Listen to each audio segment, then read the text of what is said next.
Hi there, my name's Jason Cox. I'm here on behalf of the Oral History Project. Today I've got with me Ray Boucher, who started Boucher's Jewelers. I've also got Gary Young, who owned Gary's Steakhouse and still lives here in Kaiser. So why don't we get started, first of all, by talking a little bit about how you gentlemen got your businesses started. Well, I started out here in 1953. When I came out here in 1953 to start a business, there was nothing here much but prune orchards and farms. And there was, we'll say, 10 businesses on River Road. And since that time, of course, you see what's happened. But this was the beginning of an era that nobody will believe. I mean, North River Road was a two-lane road with gravel on the side, and Shamawa Road was too. And a lot of these businesses that came after that had no idea what it was like when we first came. My first business place was in the center of a feed store, and it was kind of unusual because during harvest we'd get that smell of alfalfa in my jewelry store so strong that people would start sneezing. And this is a lot of years ago. This is in 1953 that we started. Moved into the new location, which is where the jewelry store is now, in 1957. But at that time, we started the Kaiser Merchants Association. We didn't have very few businesses. About 8 or 9 of us started it, and we got together for coffee and decided we had to do something because we just didn't have any customers. What few people lived in Kaiser were shopping in Salem, and we had to get some form of association to, and we did that. We had beef drawings, we had all kinds of things, and when we would hold a beef drawing on North River Road, this is, we'll say, in the early 60s, we would block North River Road off and we would have thousands of people come out. That's was an amazing time. We sold, people would donate things and we'd have an auction, and at the end we'd give away a beef. And just anything to lure people into Kaiser, knowing we were there. Be wiser, shop Kaiser. That used to be the go word. And this is a lot of years ago, and things have come a long way since then, but that's how we kind of started. It was just nothing out here. It's just a barber shop, 2 grocery stores, service station. So when you say the Kaiser businesses in 1953, moving through Right. that, who were the players? Who were the big businesses? Well, the big business then was Berg's Market and Sam Orcutt in the grocery business, and then we had Daryl was with Sprouse Wreaths, a variety store. Bob Stutzman had a variety store. John Kumler had the hardware store. And Frank Hughes was another grocer. And that's about what we had to start with. Mm-hmm. And we tried to assess. Now, our assessments at that time were real small, $15, $20 to get enough money to even run an ad. And we wanted to run an ad in the papers to let people know we were there. Mm-hmm. So what were the problems that, were there real talk about the neighborhoods in Kaiser at the time, and what were the problems that you guys faced in getting people to either stay local or come north a few miles and see what they had to offer? Well, it was just constant. We never quit doing it. I mean, we met almost every week because we had to figure out a way to stop people from doing all their shopping in Salem. And of course, all areas fight that, but we really did because we had really not much to offer. We thought we did, but we really didn't when you get to thinking back. The neighborhoods at that time were Palmasea Villa and Manbrin Gardens, really. And then later they built the one out at, I can't remember it, but they built the one out north. And our real problem was just simply, we had a local newspaper. That was one thing. I don't know if any of you knew Lynn Martin, but he was real good working with all of us, and he tried as hard as we did. Without him, I don't think any of us would be here. So, Gary, when did you start your restaurant here in town?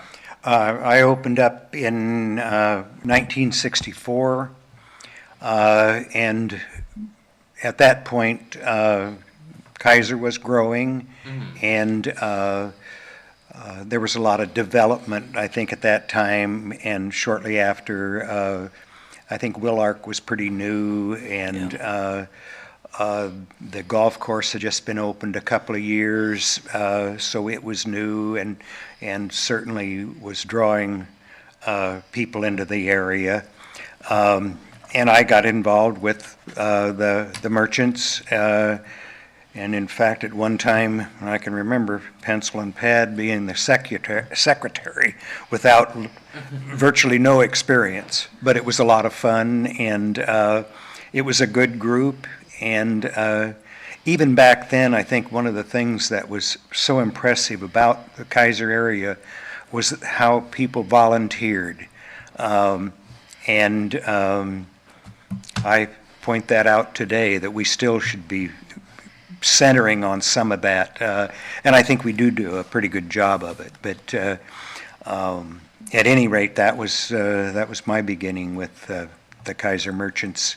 But certainly they had been operating for a long time before I showed up. Now, where was your restaurant? The corner of James and River Road. Can you tell people what's there now? It is now some kind of a sports bar. Okay. It's had several different. We had a Chinese restaurant Fortune at one cookie. time. We had just a kind of a, I don't know, I used to call them a greasy spoon cafe, but it's a sports bar now. Okay. So, coming back to the Kaiser Merchants discussion, you mentioned you sort of had this. Who were the people who sat down and said, we've got to do this together? We've got to put on a united front. Well, basically there was 7 of us. It was John Kumler, Bob Stutzman, myself, Sam Orcutt, and Frank Hughes. At this point, we're going to introduce Daryl Dixon, who managed a variety store here in Kaiser and was instrumental in the early days of the Merchants Association. So let's go right to Daryl, and why don't you tell us a little bit about the store and where it was, and Okay, I follow on with what Ray said. When we moved to Kaiser, Chamawa Road, Chamawa Road was the end of civilization, so to speak. Yeah. There was nothing past that. When we moved in, they put an Albertson store in, our store, and a Mootree's drugstore.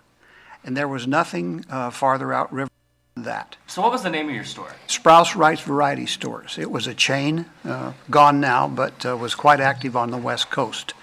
And I spent 15 years with them up and down the West Coast, ended up here in Salem, now Kaiser.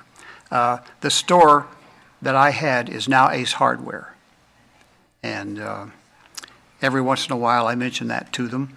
I have a picture in my pocket of a small boat out in front of my store in the 1964 flood. That is very interesting. Before Willark Park, I used to go out and fish in that little stream that runs through there. Cutthroat would come up from the Willamette River, the water would drop, and they couldn't get back down, and so there was some good fishing. Nice. So you were also instrumental in the Merchants Association. Yes, yes. Why don't you describe the conditions that led you to want to become involved in a group like that? Well, it was important because we were not very large, and we needed to continue to expand as much as possible into the Salem area.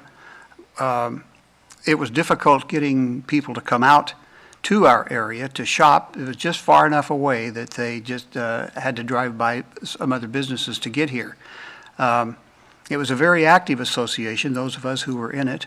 Ray was really a guiding light in all of that. He made sure that we stayed, Ray Boucher that is, made sure that we stayed on the straight and narrow and spent our money correctly in advertising to get people to come out this way. So who came up with Be Wiser, Shop Kaiser? I'm not sure. I think that was Ray himself. Yeah, I think so. Was that your first slogan, so to speak? Oh, we tried so many of them. I can't think of all of them, but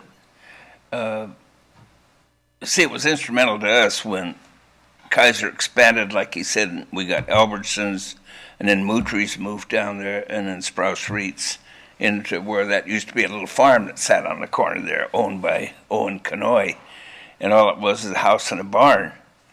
And when they came, that expanded our deal. And when Shakey's Pizza came in at the other end of town, this just started multiplying our little situation we had out here in Kaiser. Each one of us grew a little bit. I moved, and most everybody moved somewhere to get a little bigger as time went by. But it was good times, and we had a real close association, the Kaiser merchants. That's why I fought so extremely hard to keep it rather than the Chamber of Commerce, because I felt that the Chamber of Commerce maybe was good for the area, not so much for the local business. And that was my deal. I fought with Belkey about this many, many times at meetings, and she proved right and I proved right. I still think today we could use the Kaiser Merchants Association. I really do. So talk about, you mentioned, we were talking about a beef giveaway. Okay. Tell us about how, that was that one of your earliest promotions that you Well, guys one did? of them, but we held an auction every year, and our beef deal was, we went out right alongside River Road, made a corral, and put a big beef in it, big beef. And then we would have a drawing at the end, and each merchant was assessed, and the 7 of us sit down and assessed every different business how much they should have to pay toward purchasing the beef and keeping it. But everything was donated just about, even the keep of the beef and everything. And I think we held 2 of those, and we just had lots of little things that went on that try to promote Kaiser. So what percentage of businesses would you say were active participants in the association? I say 75–80% of the businesses. There weren't many here. Right. So maybe we had 15 or 16 businesses, and we'd have 10 or 11 participate to put up money. That was the problem, getting the money. So who were the initial financial backers? It's great to have an association that does this. But Everybody was assessed that was a part of the association. And we assessed the supermarkets the most, and maybe Daryl at Sprouse Rights and places like that. But some of us were, just absolutely not doing any business. Some days I'd have 3 or 4 customers in a day, and they might be awful minor. But I was doing work for other stores throughout the valley and in the evenings in order to make it. Mm-hmm. But everybody found John Coomer, I know, had the hardware store, but at night he'd do screen work, put screens on windows, and everybody did a little bit different. So anyway, everybody was assessed. Everybody put in their share. So Gary, what made you want to, you came into the picture a little bit later. What had happened at that point to make it a smart business decision to invest in Kaiser?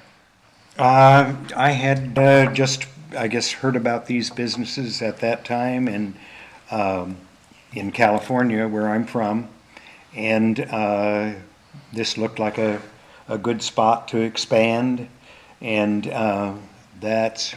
so when I came up here, that was the reason. When you came up, so were you new to the area when you opened the? Absolutely. Knew nobody. So how'd you hear of little Kaiser, Oregon from? Through a franchise, the different locations that were available at that time. There was one in Eugene and one in Beaverton, and I selected Kaiser.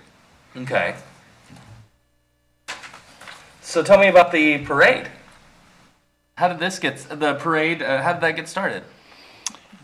That was back with the that was merchants back, we started those in the late 50s and early 60s, and that turned into a nice little parade. It was all handmade, but it was a parade that went on for half hour, 45 minutes, and people just loved it. And we picked winners and sweepstakes and did all that. I was just going to mention one thing about Gary's Steakhouse when he had it. When he opened a steakhouse, nobody in Kaiser had seen anything like that out here.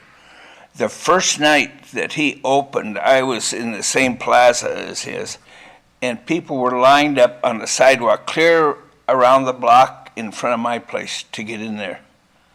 It's Wow. unbelievable, Gary's Steakhouse. So, if it would have went over, it had the opportunity because people loved it. Did they keep lining up? Not enough. No. Well, what were the challenges of running a restaurant in that time and in what was very much a rural place at the time? At that time, this type of restaurant wasn't as popular as they are or they grew to be, and actually we were too far out of the population center. We probably would have been much better off in Salem, but we liked the Kaiser area, and I guess we fell in love with it because we've been here most of the last 48 years. Yeah. So the parade, going back to the parade, that evolved from a children's parade in Mamre Gardens, I believe. Yeah, they had that little children's parade, but this is a lot bigger parade. When we sure. started the Kaiser Merchants Parade, it started down at Fred Meyer's in that area and went all the way up here to Sprouse Reach to Albertsons. But it was a parade that they acknowledged us in the papers downtown, and it was the first chance we really got of getting on the map. So were the floats mostly businesses? Yes. Yes, except for electric companies, and some of those put major floats in. So what were do you happen to remember what some of the winning ones kind of looked like in the early years? Oh, I just offhand, I can't remember all of them. There were so many of them, and they were so cute. People had ideas, and they were just a lot of fun. Somebody'd get a flatbed truck and decorate it up and Yeah. have something involved on the on it. It was Kids would put streamers around their bicycle wheels and Yeah. So kids actually rode in the parade. Yes. Or rode their bikes in the parade. So how did the it would have been the Merchants Award or awards come about? The First Citizen, those types of. See, that started in about the early 80s, I don't in that era. The First Citizen goes way back, I believe, doesn't it? Oh, yeah, because sure, we had Merchant of the Year and all those, didn't we? We went way back. Almost from the beginning. So what was the purpose of wanting to give these awards out? What, namely to get people to know who we were and what we were about. And I can name you an awful lot of them that were First Citizens and so forth. And when we'd held our First Citizens Award banquet, a lot of times we would hold it at the Elks Club downtown, and we would just absolutely fill it. People loved it. A little recognition for people who, and it all went back to donation of time. Well, I imagine the banquet was probably was that a fundraiser also at the time?